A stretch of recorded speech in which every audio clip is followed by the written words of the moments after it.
Hey guys, before we get started, I've got a quick favor to ask. I need you to like, subscribe, and share this podcast if you feel you're getting value from it. That's how we're going to get these conversations in front of more people. And just as important, if not more important, is your feedback. The good, the bad, the ugly. I want the critical information on how we can make this podcast better for you and deliver value every time. And if you know somebody in Louisiana who's doing big things in their field, industry, or business, please drop their name in the comments. We'd love to have the opportunity to bring them on the show. At the end of the day, this is all about the youth of Louisiana and putting local leaders in front of them and giving them something real to learn from. Now let's get it. What's up, everybody? It's your host for the For-Profit Podcast, Matthew Pearce, and I've got my amazing first guest here with me today, Cliff Ourso Jr. with Ourso Insurance and Financial Services. Why don't you say hello, Cliff? Hey, Matt. How's it going, brother? Pretty good. We are very excited to have Cliff here for this first episode today. We're kind of going to take you through a bit of Cliff's, upbringing and beginnings to his businesses today and some of the things he'd like to leave behind for our audience today. So without any further ado, let's talk about, where you and I are both from. Why don't you start with that? Well, grew up in Donaldsonville, Louisiana. We both went to Ascension Catholic High School, and of course, we knew each other's families from then, and then life happened, and then, about 10 years ago, we kind of reconnected in Baton Rouge. Yeah. So I had moved to Baton Rouge, I think 2017-ish. I was looking for auto insurance. I think I was shopping my rates at the time. Yeah. You had your office here in Baton Rouge. I'd had my insurance with your dad's office, and I'm the guy I like to be near the person I'm doing business with. And I remember that. It just so happened your office was like 2 minutes up the street from my first home in Baton Rouge. So I was like, hey, what do we got to do to get this switched over? You're like, here, sign this paperwork. We can handle that. Gladly steal my daddy's business. No. So that's kind of how we reconnected. So I want to hear a little bit about your But it wasn't long after that we took care of you with you had an older vehicle. Yeah. And you didn't have comprehensive or collision coverage on it. That's right. And you said it's not worth it. It's an older vehicle. I said, well, let's price it out. So you added the coverage. Yeah. It didn't cost that much, and then like less than $30 a month. And then a few months later, I was a genius because you got in an accident. Yeah, got in an accident. Totaled that vehicle, and Cliff was there looking like a genius, a true advisor. Hey, man, let's look at the cost of this coverage. It'll pay out more than you think if something were to happen. Lo and behold, something did happen. So the financial and insurance side of things, let's talk a little bit about that because you are a third-generation insurance agent. Your grandfather started in Donaldsonville. Your father went on to take that over, and now you've built on that. So let's talk about the beginnings. Yeah, so it's definitely how I got my foot in the door. The way they're set up is we've got 3 separate businesses now. I've got one in Baton Rouge, and my dad operates 2 agencies, one in Donaldsonville and one in Gonzales. But yeah, where it got started was back in I think 1955. My grandpa Falcon Ourso started with his insurance agency, and life insurance was really important for him. He had heart trouble, and he couldn't purchase it himself. Yeah. So he would use that, and he would tell everybody to buy as much as they can because, He was a prime example. If you don't get it now when you're in good health, later in life you may not be able to get the proper coverage. Yeah, that's right. And I think he was a serial entrepreneur before that was even a thing, right? Before that was cool. All the kids are talking about being a serial entrepreneur. I'm a serial entrepreneur. Why don't you talk a little bit about how you got your hands dirty working in the various different family businesses? So talk a little bit about your grandfather. Back then, he had an insurance agency. He also had his real estate license. There's an old sign. My dad's got it, Falcon Ourso Real Estate. So he had some real estate. Him and my grandmother, Barbara, got a nursing home license. So they had, I think they started the DeVille House Nursing Home back then. And let's see what else. Uso's Funeral Homes. Yeah. So he was a part owner in Uso's Funeral Home, which was started by his dad. And so they took care of it all. And he used to joke and say, we got you covered from the womb to the tomb. I love that. Cover from the womb to the tomb. Now, But he had a lot of businesses. yeah. He did. And you had said something to me, kind of jumping back to his heart conditions. He was unable to purchase life insurance, and what did he view his businesses as? Well, he viewed his businesses as life insurance policies for his family. So he wanted to invest in assets that produce income. Maybe he knew he wasn't going to be around forever with the bad heart. And I think he made my dad get his insurance license as soon as he could at age 18, and then his funeral director license as well. And he was just pushing him to get it done. And then it was a good thing that it happened. I think he maybe foresaw something, or just was a planner and planned for it. But he ended up passing away. He died from a heart attack in 1977. And your dad was, I think you said 21 at the time? I think my dad was 21. They were at the Mardi Gras ball in Washington, D.C., and it was in an elevator. I heard the story a bunch of times, and at the funeral was when my dad talked to some of the guys with the insurance agency and got his foot in the door, and they allowed him to take over my grandpa's business. Yeah, so that's where your daddy took it. So at a very young age, had his producer's license as soon as he And could. good thing he had it, you know. Oh yeah, like you said, that was his form of life insurance, was the businesses that could keep going after his passing. I remember you telling me about the flower shop. Yeah, so that was another first job. That was another Uso family business. I think my grandma Amy started it. Like my Grandpa Falcon's mom started the flower shop. And then it had passed along to a great aunt, and then my dad's sister owned it for a little while, and she was, I think, ready to start a family and wanted to retire and sell the business. So my parents bought it. My mom bought it, I think, when I was in 4th or 5th grade. And that was my first job. I remember washing buckets at the flower shop, you know.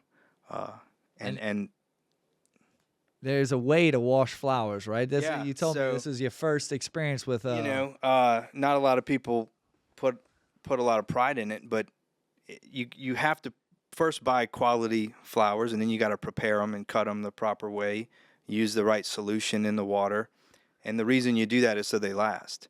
So you can go to a grocery store and buy a dozen roses or some flowers, and then a few days later their petals are falling off. They're wilted, they're trashed. Yeah, so you got to follow the process, and you got to sell quality. And that's what we did in Donaldsonville. Learning quality in elementary school. That's it. Going to work in the flower shop. That's right. I remember flower shop. My first sale was Valentine's Day. Oh, I love this story. Yeah. Oh, this is great. First upsell. So yeah, Valentine's Day. I was a delivery boy. You know, we'd go deliver flowers, and I would somebody would be driving. I would hop out, deliver, jump back in. We had a good system. So it's at the end of the day. Registers are shut down. I'm in the front. This guy's walk in, and it's slim pickings at that point. Not much going on flowers wise, and we're ready to shut down. Anyway, he gets one of the arrangements we had, and it was a smaller one, so he wanted to get her something extra, and said, go check out one of the teddy bears, something like that. So he gets a small one, and I just remember saying, I was like, you think she's going to be happy with that little bear? I said, why don't you go, how happy would she be if you got her this one? And it was a bear as big as me, and he looked at the price, and I said, yeah, but trust me, it'll be worth every penny on that big bear. And he bought it because I painted the picture of how happy she's going to be when he brings her that big bear. His first upsale. So. After that, it was sales, I guess. Yeah, after that, he knew he had a life delivering smiles. Sales. Yeah, delivering smiles and happy endings. So, no, that's great. That's great stories. Just kind of learning hard work ethic at a young age. I know we had talked, and I know this about you and your family, raising livestock, involved in 4-H. That, it wasn't just on one side of the family. My dad's side of the family, they had, all those businesses we talked about. Yeah. And he kind of, with the help of everybody, just kept them going.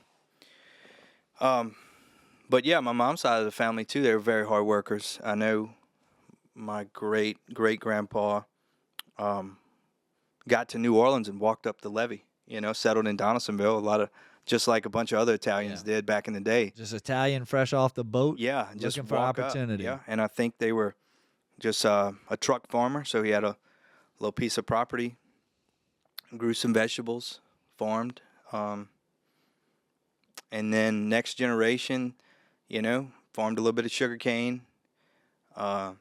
Next generation, my grandpa gets in and expands the sugarcane operation. So Yeah. they did great. They know all about hard work. Yeah. So, that's great stuff. And you hear, or sometimes, like, contrary to popular belief, people think that, successful families get handed everything, but the truth of the matter is they learn hard work, sales skills, things like that at an early age. They're thrust into business, at least the smart ones, right, to continue the legacy. And I know from your story, your origin story, like, nothing was given to you. You had to work for everything every step of the way, including getting your foot in the door in insurance when you'd finished college, right? You were thinking about going to law school. Mm-hmm. You had your insurance license already. School. You were accepted to law school. Yeah. But you are right. So go ahead. I had to get my insurance license when I was 18. Yeah. And I did it willingly, but my dad pushed me to get it for sure. And it was always something that I would do, be in the industry. And as soon as I graduated high school, I got my property and casualty license. Then I went to work for a few other agents through college. The plan was to be an attorney, though, to go to law school. Yeah. So I worked at a law firm as well. I didn't know if I wanted to be an attorney or do insurance, but I figured either way a law degree would be great. So I said, let's go get the law degree. Got accepted to Loyola for JD MBA. Okay. But through college, that was the plan. I was able to graduate one semester early. And that was going to be my semester. That was trouble. One semester early. We were what are you gonna going to do with that free time, huh? That's right. But one of the reasons I actually graduated was my grandma, Sandra. She's going to love this. I hope Sandra sees it. We'll make sure She'll she sees it. No, as a gift, when we graduated high school, she paid for a trip for me to go to Europe. And it was through Nicholls State University. It was through, I think the professor was Professor Barnage. And I got 9 hours of 4,000 level history electives during that trip. Cool. And it was through Nicholls State. It transferred to LSU. Without that, I learned a lot. It was great. It was fun. Steven Semino actually came with us. It was a good time. Oh, God. Anyway, that was, without that, I wouldn't have graduated early. Really? Without that, maybe we'd be having a different conversation today. Who knows? Yes, indeed. So you decided with that extra time to do as any young man would do before getting into summer law school, intersession, like grinded to graduate early. And me and a buddy, we took off. We went to Keystone, Colorado. And what a big Cliff. What did he think about that decision? He was thrilled. His son was going off. Colorado. What's Colorado known for? He was so mad. He said, you going off and be a ski bum. You could be going off and smoking dope all the time. Yeah. He was not happy. And he told me right before I left, he said, if your ass needs a dime to get back home, you staying in Colorado. And Cliff likes a Tough challenge. love. Tough love. But he was like, man, you giving up all this extra time you worked for. You wasting it. You're going to go off and have fun. And I'm like, hey, what's it matter? I'm going to law school in August. Let me have a good time. Yeah. Chill out, Dad. Yeah, stop being a dad, man. But no, maybe he was right. Maybe he was right because it wasn't that long after that I got a call. I had moved to Colorado, working as a ski instructor, which was not all it was cracked up to be. I think I was making $7.50 an hour. Plus peanuts. Yeah, Some parents dropped their kids off and they gave me a bag. It was a diaper bag. I was like, no, no, That's it for me. we don't take diaper bags at ski school. So you got that call. But it was tough work. Yeah. You know. Anyway, I got the call, and it was an insurance agent retired just south of us, and the company had reached out to my dad to see if I was interested in it, or still interested in it. It wasn't just out of the blue. You had worked there previously? Yeah, I'd worked for other agents, and I'd been talking with management, and they knew I wanted to be an agent at some point. I wanted to get hired, and I think that's important to say. You got to network. People can get your foot in the door, but you got to do the rest. Yeah. You got to network. So it had all been happening, and I had worked for the other insurance agents for a couple of years through college. But they said, hey, is he interested? So he calls me up, and didn't take me long to say, yeah, I'm interested. Definitely. And then the question was, what about law school? And my response was much like his response back when he was going to go to law school but ended up taking over the insurance agency. Yeah. But my response, because I'd heard that story so many times, was, if I'm a successful business owner, I can afford the best attorneys in America. Yeah. So love that. And who, not how, huh? Yeah. And that's something you'll be successful. I think a lot of successful people would be successful no matter what they do. Yeah. And I thought I could always go back and get my law degree. So you get things kicked off with your company. You have the opportunity to run your own agency. Was it just you to start, or did you have some staff? What was that like? When I started with some policies. So I needed at least one person to help service that book of business. Yeah. But of course, I wanted to grow, so I hired 3. Yeah, maybe 4. I don't remember off the exactly. bat. 4 employees. Yeah, I started with 4, but I had some revenue coming in. Yeah, it's the way it was. So, but it wasn't cash flow positive from the start. You had to come in with some money and be willing to either put up some cash or be willing to borrow money. So from the start, it was a growth mindset, and the way to grow was to scale that business as fast as I could. And by scale I mean get multiply it, leverage other people's. I can't do it all myself, so I got to skill set and time to expand the business. So yeah. So in order to grow, you have to have more employees than you need. If you more than you need, you need more employees than you need. Does that make sense? Yeah. So in order to grow, like if you need, so you grow into it. Yeah. As opposed to, you always need to be 1 employee or 2 employees ahead, or if you get on a big enough level, a certain percent of employees ahead of where you should be. Audience, you hear that? This is pure gold that Cliff is dropping right now. Yeah. I mean, if you got 10 employees, if you need 10 employees to run your business, you need to hire 12. Okay. Because somebody's going to be sick, somebody's going to be on vacation, somebody's going to quit, somebody's going to go to another job. Who taught you this? this? To let somebody go. Experience or? Experience, mentors, through time. I think if you go across any business, ask them what the most challenging thing is, 9 out of 10 of them are going to say employees. Yeah. I mean, there's a reason you pay people to run your human resources. And that's complicated. That's something that I've talked to you about on a lot of different occasions as far as scaling my health insurance business. Yeah. Is what that looks like, hiring, doling out responsibilities, understanding what your return on that investment of that employee is going to be, ultimately when you're going to hit that break even and then hit that profit. Yeah. So I like that. So grow into the number of employees. At least don't play catch up. At least in my business, because we offer what? We offer a service. We offer products, but there's an unlimited inventory. Yeah, explain just a little bit about what it is when that you're your writing agency does.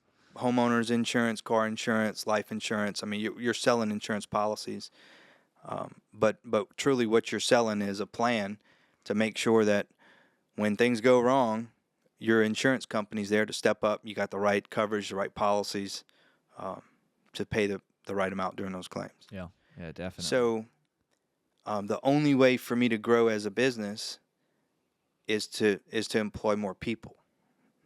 And then as I grow as a business, I need to employ more people just to answer the phones, just to do the customer service. Yeah.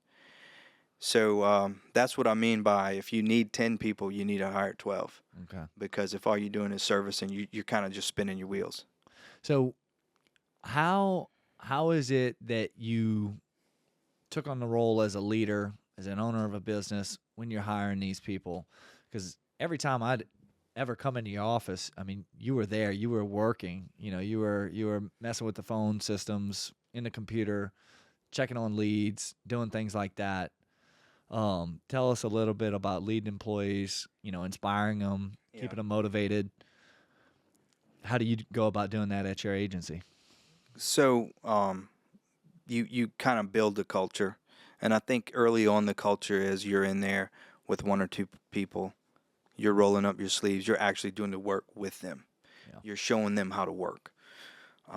As you grow, you can choose to still do that, right? You can choose as a business owner to still be, on the ground level and rolling up your sleeves and working, and no matter what industry it's in, you can still choose to do that. Yeah.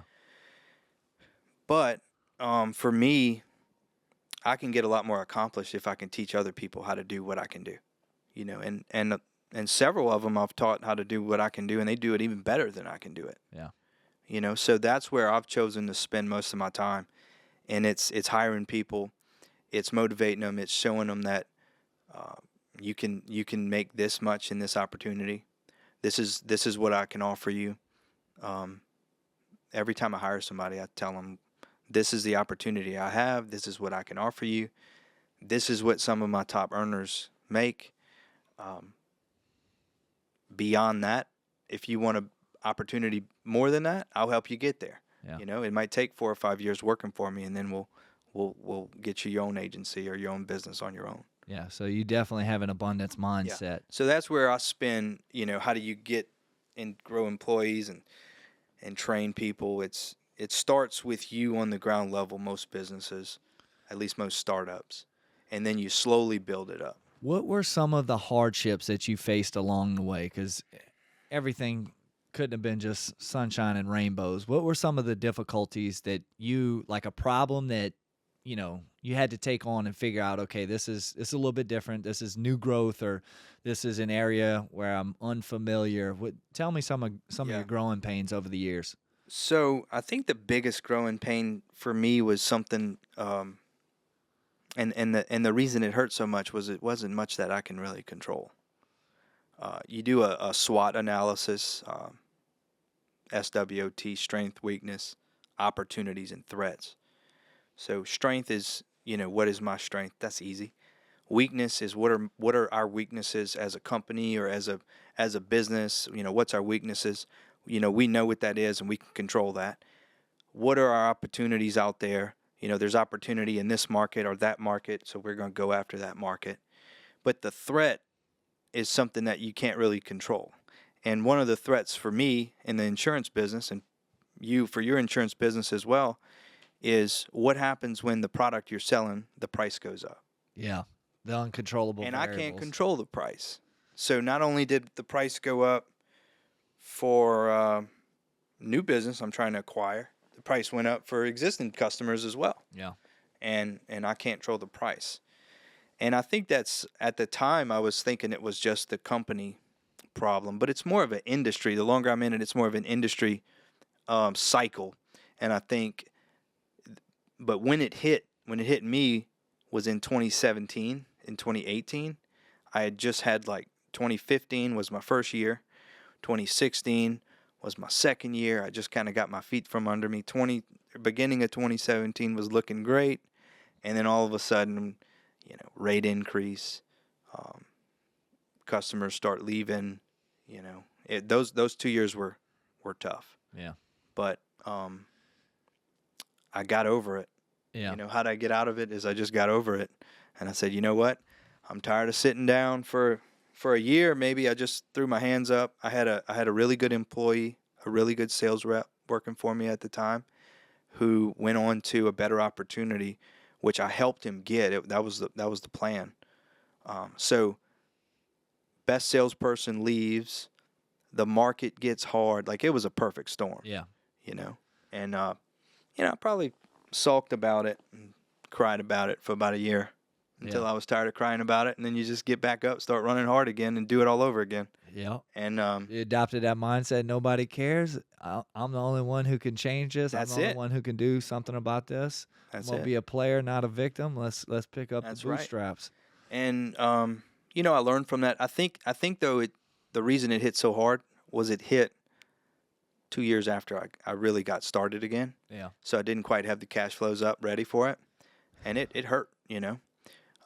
But now that I've had another, I think, 7 years since then of growth, and now I can kind of weather the storm. And now when it's gotten harder, I've had the privilege of sitting in on a sales meeting with you guys. I think it was just prior to me. Either I did my benefits presentation for your group health insurance before or a team meeting. Yeah. And then one thing I love about Cliff and his dad is, like you said, where are the opportunities? And I know during those times where maybe the home and auto rates weren't where they needed to be, you have a business that has a multitude of different products. So you said, okay, where's the opportunity? Maybe we've got people who are underinsured with life insurance. Maybe we've got people who need to start investing for retirement, and that's where the financial services came in at. And I know that your company's always had different bonus structures, and you've always been good about not bitching about what's not going right, or where, the money is not at, we're killing it in this area this year before, but now, hey, this is an opportunity to grow this part of the business. And I think a lot of people in your industry with your company, they have successful offices, right? But they never take it to that 10X like you and your father have been able to do. And that's through, I think, that on the O of the SWOT is where's the opportunity, right? Yeah. Yeah, there's opportunity everywhere. I stumped you on that one. No, I mean, after that happened, that's exactly what I thought. It's like, there's opportunity elsewhere, and we're prepared for it now. Now I've got licenses in Texas, Arkansas, Mississippi. So if things change in Louisiana, I could always go after those markets. Yeah. There's something I learned recently in one of my favorite books. It's actually a real estate selling book, Ninja Selling. They talk about your RAS, your reticular activating system, and it's based on what you focus on expands, right? I know you got that big, beautiful Denali truck outside, and I know you love that vehicle. How many more do you notice on the road now that you have one, right? Like, you probably see more than you saw prior to purchase. Yeah.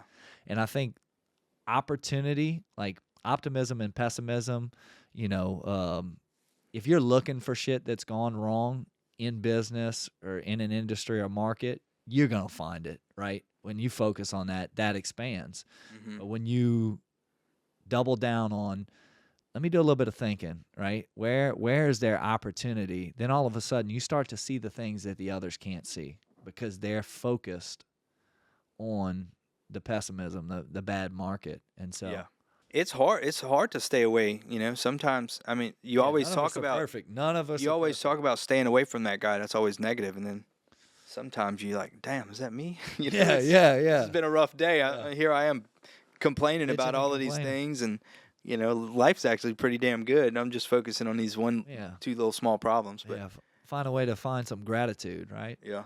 So so how many employees do you have now? Where's the business at right now? We've got 20 employees right now. 20 employees. Yeah, looking to grow. Actually made a job offer this morning. He accepted it. That's one thing that's good for our recruiting is you spend so much money on Indeed, ZipRecruiter. Hey, they don't sponsor us just yet. They don't sponsor us. And this is something that's free for all business owners. I would much rather, the money I spend on those to get applications is kind of ridiculous. I would but I have to, because like I said, you have to you got to hire more people than you need.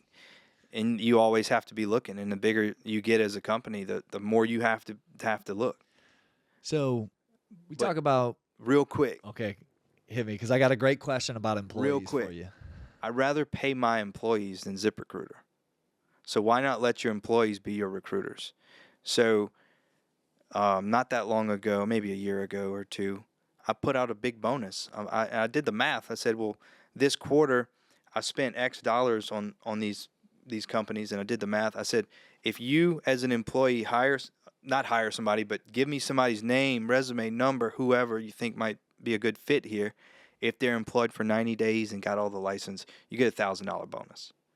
Heck yeah. So some of the best recruiters out there are your employees. Yeah. If you got a decent work environment. All right. So everybody's wondering, I know they are.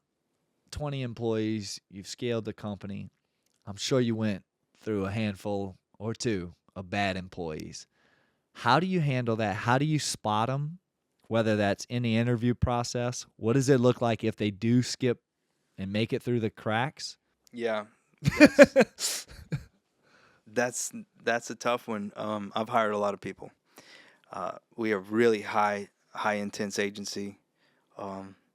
The nature of our business. I mean, people are mad all the time. Yeah. Nobody's happy about paying insurance. Yeah. Nobody calls you up. Hey, thanks for renewing my home and auto at 22%. Some people get pissed off at us when the price goes down because it didn't go down enough. You know, like, damn, we can't win. Yeah. And I get it because it's hard-earned dollars. So it's a tough business because you're dealing with a lot of people that are upset. And it's so fast-paced. So give us a nugget. How do you spot those bad employees? How do you try to mitigate that? What's something you could give the audience? Well, first you try to not hire them. So to do that, there's special screening things that you can do. You got to try to spot the talent. I use some assessments. Okay. The assessment company is one that I use, John Beck. Any unique question that you ask in an interview? Not really. I don't have like any kind of go-to. I just talk to people.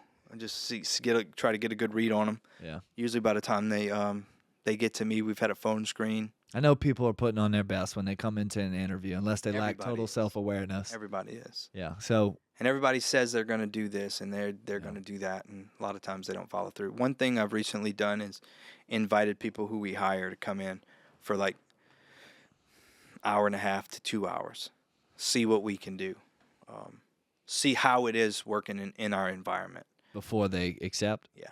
And a few people said, no, thank you. They said, sorry, this is not for me. Oh, wow. And that was great because that saved me a few $1,000s. Yeah. You know. Several $1,000 investment. Yeah. Because usually you don't find out till 3 months later that it's not going to work out. Okay. So with the world changing, everything is kind of shifting towards AI or implementing AI. Is there anything that you're doing right now in your business with your employees? Drafting job offer letters with AI. Some administrative tasks, you like AI for that? Yeah. Do you encourage your team to use it? We do. We encourage them to use it. You can upload an insurance contract, for example, into the AI. You can upload company A insurance contract into AI, and you can upload company B's insurance policy into AI, and you can ask it specific coverage questions. Yeah. And you can say, give us the key highlights of each policy. Give us the key differences. Yeah, or a specific question, and then you can say, provide the page number and paragraph number to support the answer, and that way you could check it. So we've done that. A lot of just drafting emails, or just saying, "Hey, draft an email to so and so." Okay. We don't. Anything we're not marketing. Deep. No, I'm just handcuffed on the marketing that I can use. I've got some really good ideas. You don't have to use specific vendors, right? We're independent contractors, so we can do whatever we want, except for things they don't want us to do. Which means we can't do anything unless they tell us we can do it. Yeah. I remember you joking. We were talking, I think, on a car ride over here just about some stuff, and that if the company doesn't come up with the idea first, it's no, bad. There's a new marketing source out there. It's a conservative company, and they have brand, and there's so much more that goes into it. They got brand awareness. They got to worry about customer data, and security is of the utmost importance. So they have to be extremely conservative on vendors that they pick and Yeah. choose and allow us to A use. lot of bad actors out So I think that's where they're coming from, and it's actually a good move there. Yeah. on that. But it's frustrating a little bit because you can't get out on that cutting edge. You can't go out and use AI to build dummy websites that are just meant to just get leads. Yeah. Or Lead just funnels and or things just like use that. AI programs that search metadata and find out where people are. You're using it more so can't like do kind of that. in I haven't office, done like just like I clerical said, work. clerical work. Just check Gotcha. this statement for errors, or Gotcha. research this Yeah. paper or whatever, or explain this. I gotcha. So, what do you see in your future? What are some of your goals and objectives as far as your agency? I know y'all have 3 locations right now. Are you looking to expand and create more opportunities, or are you looking to get into some other businesses? I'm always going to expand the insurance agency. I want to make the most of the opportunity, and to do that, I got to hit the sales targets and things. And the only way for me to hit the sales targets is to hire the people. So, when you do that, when you flip that switch and your revenues start going backwards, that's not a good feeling. So I always want to keep moving forward. Yeah, for sure. It doesn't mean that's the only thing I'll ever do. I'd love to get into some real estate. I'd like to get another business. Yeah. Something. Nothing in particular. So maybe that's not why I haven't really done anything yet, just because Yeah. I haven't found what I really gotcha. want to do. Okay. Um, What but- what have been some of your most successful growth strategies to this point? You say hire more than you need, helps expand, hire the right people. Anything else that you've seen success with? The biggest thing, and every business says this, is you gotta have a great product, and you gotta provide great service. Great service is our product. Like my product, sure, there's the insurance product, but really what they're buying is the people that are selling them the products. Can I speak to the impeccable service of your office? Yeah, let's hear it. I don't know if every office is like this. I got in a wreck after he got me that policy to give me the comprehensive for like less than $30 a month. I drove straight to his office. I was in the wrong. We got everything taken care of. Insurance company was going to cover. I walked in. They did my claim that day, and I think I had my check for my new vehicle within like 7 days. But like y'all were just on top of it. The way it was handled and processed was so fast. And I mean, just I got to shout out Kayla Tripodi. That's been my girl for forever. She's one of Cliff's longest tenured employees. But yeah, I could definitely speak to that. I mean, impeccable service. Just their proactiveness. Like you were proactive with that policy and suggesting that for me, being a truly trusted advisor, not just wasn't an upsell. I mean, it ended up benefiting me. I could have just said, it doesn't make sense. You got an old car. You know, most people don't carry that coverage. Yeah. So give them options. Yeah. So tell them what I would do. So great service. Good service. That's our product. That's our product. And then me, I'm the product. I've got to learn what's best for the customers, and then I've got to be able to teach that to all of my salespeople, all my customer service reps. I've got to replicate that. Okay. And it's like, well, how do you figure that out? Well, you get to know the customer. You find out who they are. You find out what's important to them, and then you got to learn the products. Okay. So a lot of people can learn the products. A lot of people are great at talking with people, but it takes a special person to be able to connect the dots, to be able to extract the information from the client and actually connect the dots to the appropriate products and services that they need. Yeah. So that needs analysis. And then how communicate to it in a way to get them to actually move and make a decision. Yeah. So what's some business advice that you would love to give your younger self?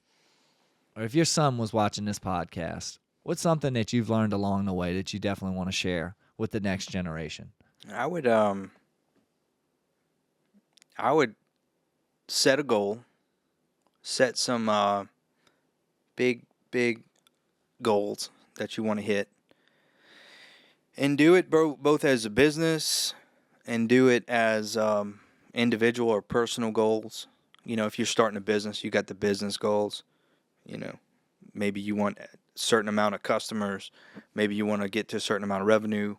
Maybe you want to get to a certain amount of employees. Set those goals. But having that target, something to focus on. You got to. And then, latch on to somebody that you can admire, and somebody who you view is successful, and find out what that person's done. Yeah. What made them successful year after year. In my industry, it was the ones, in my industry, there's so many ways to do it. There's so many ways to be, quote, successful, which is what's the definition of successful? We talked about I don't know. We talked about It a depends. running mate, a little running mate of yours. He's been in the business too. Oh, yeah. And it kind of leads into one of my of ours. mutual friend of ours, little gym goer. Yeah. So know. you need How do you need the say guy- motivated, right? You need the guy or girl that you look up to that you think has made it, and you figure out, how did that person get there? You go ask her. A lot of times the person will just tell you, Yeah. this is what you need to do to be successful.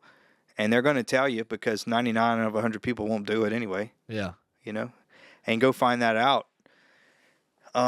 But that's not what, I guess you're talking about Bo. That's not what. Our good old buddy, That's not Bo what Bo did Wofford. for me. Bo Wofford. We're getting into it on the podcast today. So you need the guy that you look up to, and then you need somebody like Bo.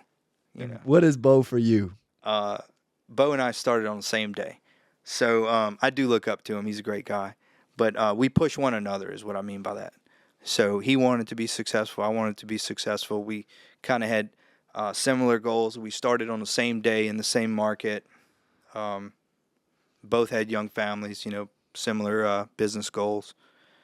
And that's like when I talked, earlier, was, you could hide everything you do from your competition, because even though he works for the same insurance company, we're somewhat competition. Sometimes we fighting over the same customers, but Yeah, I know. very, very I know rarely. awards and accolades are doled out, and those bonuses can, be kind of nice, little bragging rights, right? Yeah, bonuses are great. We share revenue, and we joke around on who's grown the most policies year to year.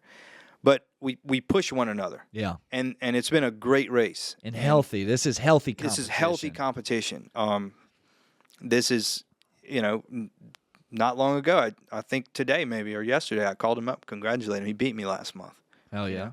He was number 2 in the territory. I was number 3 or 4, something like that. That doesn't really matter. The point is, month after month, when you look back, it doesn't matter who's winning that race. We both won the race by pushing one another. Yeah. And I think every business needs someone to look up to, and then someone to kind of run on the side of them and push them. Yeah, you definitely got to have trusted colleagues in the industry, like you said, that you can share. You can be comfortable sharing knowledge. We say everybody's recipe is their recipe. What I give to you, you're not going to be able to recreate exactly how I do it. I'm going to have my little spice and spin on it, as will you when you take it on. But sharing things, lending to others' success, and that's never hurt anybody. I know, contrary to popular belief, we do live in a world of abundance. There's opportunity out there. I don't know everyone that you know. I can't get all of the policies in the world or in this territory. There's more than enough room for everybody. And so having somebody who is not a rival, not somebody that you're looking to defeat at all costs, or you resent because they're doing better than me at this time. No, it's healthy competition. It's friendly competition. And you guys have pushed each other perfectly, same day in the company since then, and you've both risen to great heights of success. So but you keep saying success, but success now is different than what success was when I was 25. Yeah. Why don't you talk about that? Just it changes. What did change. young Cliff think would be successful? I need this much money. Net worth needs to be this much. Yeah. Now, how do I get there? Well, it's gonna be a while. Why did I want to get there? Yeah. What's those whys behind those things? For me now, it's mostly taking care of the family, taking care of my family. Yeah. And then that kind of changes. It's still I love my job, but I do it to get paid. Yeah. You know, I don't do it. You're not out here doing things for free. This is for profit. Yeah, for profit. This is for profit. Yeah. You know, so there's a reason I do that. I like nice things. I want the security. I want to provide good opportunities for my kids. Those are some of the reasons. You know, I wanted to reach a certain level by the time I was 40 years old, and you know, like I said, what is success? Sometimes there's some things I didn't get, you know, that I wanted to hit by 40, and I'm not going to do it. But there's plenty of others that I surpassed. Yeah. So I can quit right now and like, oh, but am I successful? Yeah. Probably Shoot for not. the stars, land on the moon kind of thing, right? So you always got to redefine what that is and relook at your goals, because some years it changes. And what happens if you hit that goal too soon? Dude, that's, hey. You know? Then you're like, well, what am I doing here? That's a mic drop. What happens when you hit the goal too soon? Yeah. And we've probably all been there one way or another when it comes to things we're chasing. And that can be a kind of empty feeling. We won't And then there's personal goals too.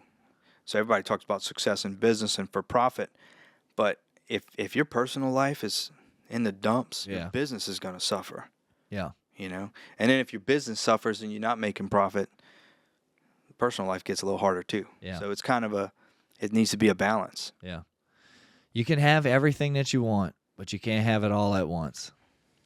That's true. You can, you know? Yeah. Depending on what you're pushing for. What's maybe an unpopular opinion that you have about business? Is there anything that could be controversial? Unpopular? Yeah. I don't know. That's a hard question. Yeah, I don't know. I don't do too many things that aren't different than what a lot of other people do. Yeah. I don't know. I don't know how to answer that question. Nothing new under the Nothing. sun. What works, works. Keep on What doing works, it. If it ain't works. broke, don't fix it. You know, I think the most important thing is giving good opportunities to your employees. Like, it's got to be a good opportunity, and you got to do what you can to provide that. Because if that's the case, they make your life a lot easier. Your employees do. Your employees do. Yeah. They run the business, so it's a balance. You know, you can't give them everything. You want to make it a good opportunity. Allow them to earn it if they want to. So, in a nutshell, is that something you would say sets you apart as a leader? Is how you empower your employees? Like, what's maybe one thing that you do that you feel is different that leads to success in your leadership style?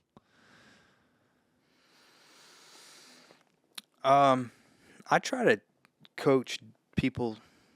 I don't know if it's different, but not everybody's the same. You know, not everybody can do the exact same task the same as other people.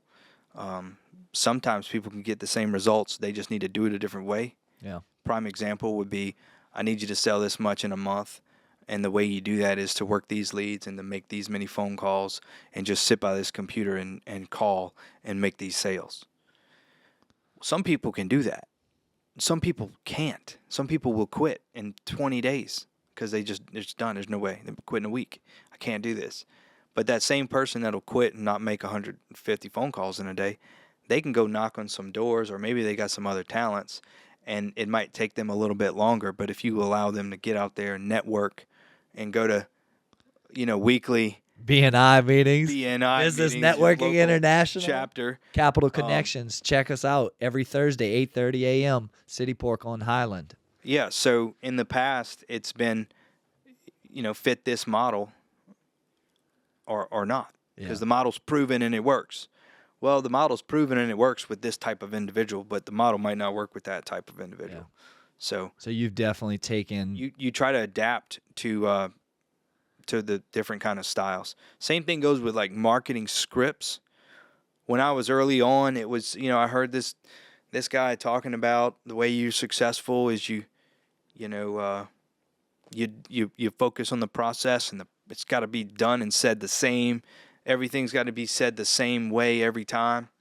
But that's why McDonald's fries are always good because they got the same process. Well, we're not selling French fries. Yeah, no, you're dealing with people. So you're not a set product. Exactly. And take this script and just extract these bullet points from it and then put that in your own words and then explain it in your own words to the customer. Yeah. People are going to be able to do that a lot easier than just reading off of a script. That's great stuff. So we're nearing the end of our first episode together. I got a feeling we're going to do many more. We need another one. Oh, we're definitely going to have another one, dude. You've been fantastic today. I've really enjoyed it. Hey, I'm the best one so far. He is number one. Numero uno. There you go. You ain't first, you're last, Bo Wofford. Just kidding, Bo. We love you. I can bench press more. Bo's actually beat me this year, so damn it. Easy. Okay, so what's one thing, maybe a story or a lesson like that you want the audience to take away from your business journey? You gotta, well, as a business owner, you gotta attract good talent. You gotta learn how to pick good talent. What good talent is, it's different probably for every business, but my dad always says, I don't know where he got it from, but you can't win the Kentucky Derby with a donkey. You could train that donkey as much as you want, but he's not going to run as fast as a racehorse. So if you need a racehorse, hire a racehorse. Yeah. And if you want to be a successful business, you need to hire the best at every position. The janitor needs to be the best janitor. Yeah. So don't be afraid to overspend on top tier talent. I'm glad you said that. That's probably the most important thing I've done recently is reassessed how to attract top talent, what we pay,